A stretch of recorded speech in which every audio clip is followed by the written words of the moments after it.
తెలంగాణ ధూమ్ధాం. తెలంగాణ ధూమ్ధాం అంటే మొదట గుర్తుకొచ్చేటువంటి పేర్లు రెండు అనుకుంటే దానిలో అంతర్పుల నాగరాజు పేరును ప్రముఖంగా చెప్పుకుంటూ ఉంటాం. అసలు తెలంగాణ ధూమ్ధాం ఎక్కడ పుట్టింది, ఎందుకు పుట్టింది అసలు? తెలంగాణ ధూమ్ధాం ఇందాక మీరు ఇంట్రోలో చెప్పినట్టు ఒక తెలంగాణ ఉద్యమానికి సబ్బండ వర్గాలు అందరూ కలిస్తే, అందరూ త్యాగం చేస్తేనే తెలంగాణ వచ్చిందని చెప్పినట్టు తెలంగాణ ధూమ్ధాం కూడా కనబడేది రెండు పేర్లు కావచ్చు, కానీ దాని వెనకాల అందరి కృషి ఉంది. దాదాపు కవి గాయకులు అందరి ఉంది. ముఖ్యంగా ఈ మట్టి ఇచ్చినటువంటి మట్టి వాసన, ఈ మట్టిలో పెరిగినటువంటి జానపదాల గుబాలింపులు ఇవన్నీ కలిస్తేనే తెలంగాణ ధూమ్ధాం అయింది. దానికి పురుడు పోసుకున్నది సింగరేణి పారిశ్రామిక ప్రాంతం. అప్పుడు తెలంగాణ ఉద్యమం కోసం కాకుండా జానపద జాతర అని తెలంగాణ కళల్ని ఒక వేదిక మీదకి తీసుకొచ్చే ప్రయత్నం చేసినాం. అట్లా జరుగుతున్న క్రమంలో చాలామంది వచ్చారు. వచ్చిన దాంట్లో అన్నయ్య రసమయ్య బాలకిషన్ గారు వచ్చారు, అంత్యశ్రీ గారు వచ్చారు.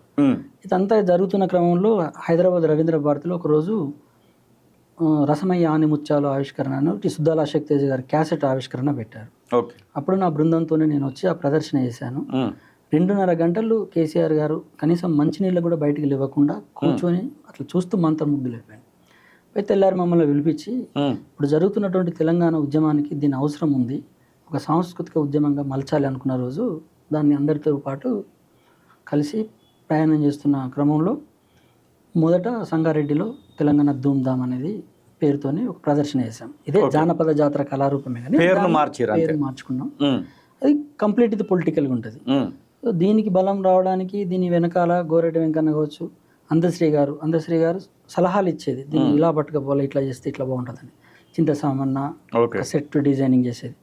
దీనికి ఖర్చు పెట్టి ఏర్పాట్లన్నీ చేసింది కూడా సంతోష్ రెడ్డి గారు, అప్పుడు జెడ్పీ చైర్మన్ గారు ఉండే అతను. తర్వాత మినిస్టర్ అయ్యిండు, చనిపోయారు పాపం. సో ఏమో చనిపోయారా ఐడియా లేదు. సో తను ఇట్లా చాలామంది సహకారం ఉంది.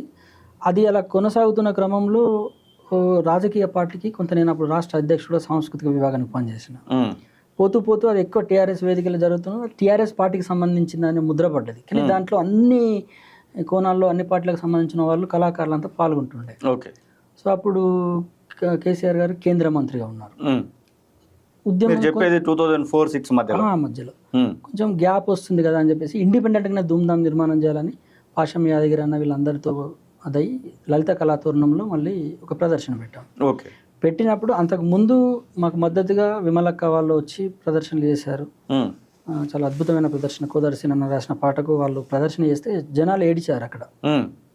అక్కడ నుంచి రవీంద్ర భారతికి మన లలిత కళాతోరణంలో పెట్టినప్పుడు దానికి గద్దర్ వస్తే బాగుంటుంది అనేది ఒక ఆలోచన. అందరు వచ్చారు, దాదాపు విమలక్క వచ్చిండ్రు, జయరాజన్ వచ్చిండ్రు, ఇట్లా అందరూ వచ్చారు కదా, తను కూడా వస్తే బాగుంటుంది అని పోయి తనని రిక్వెస్ట్ చేస్తే తను కొన్ని ప్రశ్నలు అడిగిండు. తర్వాత కూడా రసమయ్య బాలకృష్ణకి సంబంధం లేకుండా నన్ను పిలిపించుకొని ఏంటి అసలు ఎట్లా ఇది మీరు ఎక్కడ అంటే నన్ను కొంచెం నెగిటివ్గానే క్వశ్చన్ చేశాడు. మీరు అంత దూరాలకు పాలకి మోస్తారు, ఇదేంది అదేంది అనే స్టైల్లో మాట్లాడితే నాకున్న జ్ఞానంతో నేను చెప్పిన అంశం మంచిది కదా అన్న, అంశం మంచిది. మీరు ఏ పార్టీకి అయితే అప్పుడు సింపథైజరో లేకుంటే పార్టీ వర్కరో, మీ పార్టీ కూడా 95లో మేము చిన్నపిల్లలు ఉన్నప్పుడు కూడా మన భూమి మనకు కావాలి, మన నీళ్లు మాకు కావాలని చెప్పిండ్రు. 95-96 ఏరియాలో మా దగ్గర ఏబూసి ఆగన్న, మునీర్ అన్న వీళ్ళంతా కూడా జనసభను ప్రోత్సహిస్తూ వచ్చారు. మేము చిన్నపిల్లలమైనప్పటికీ తెలిసి తెలియక దాంట్లో పని చేస్తుండేవాళ్ళం. సో మంచిదే కదా, అంశం ఎవరెత్తుకుంటేంది, అంశం అయితే మంచిదే కదా అన్న రోజు కొద్ది కొట్టి చూసిండు.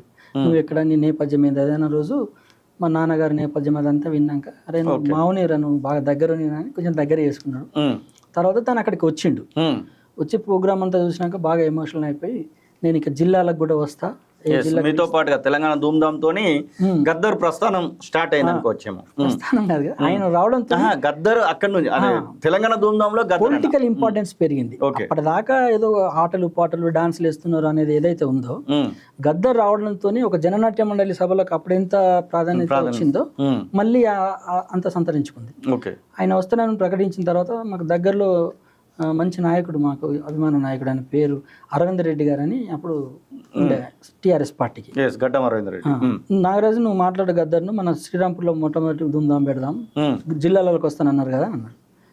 అప్పటికి ఇంకా నిర్బంధం చాలా ప్రమాదకరంగానే ఉంది. గద్దర్తో కలిసి పనిచేయాలంటే కూడా అప్పుడు కష్టమే.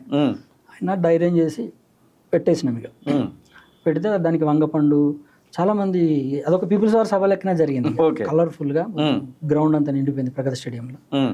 అట్లాగే దాని ప్రయాణం స్టార్ట్ అయ్యి జనంలోకి వెళ్ళిపోయింది. ఎస్, గద్దర్ రావడం అనేది బాగానే ఉంది. అసలు 2004లో మీరు తెలంగాణ ధూమ్ధామ్ ఏర్పాటు చేసినట్టుగా అనుకోవచ్చా? ఇప్పుడు 2001 స్టార్ట్ అయింది, ఒకటి కానీ దాని పీక్ స్టేజ్కి పోవడానికి ఎన్ని సంవత్సరాలు పట్టింది అసలు? పట్టింది దాదాపు 9-10 ఏళ్ళు పట్టింది. 9-10 ఏళ్ళు పట్టింది. కేసీఆర్ మేము ధూమ్ధామ్లు అంటే చాలా మందికి ఇంకా తెలియదు. ధూమ్ధామ్ అంటే 10 మంది కలిసి ఆ పేరు పెట్టుకొని ప్రదర్శన చేస్తేనే ధూమ్ధామ్ అనుకుంటారు. ఒకరు వాడుతూ అంటే 4 డాన్స్, అది కాదు అసలు ధూమ్ధామ్ అంటే. ఓకే.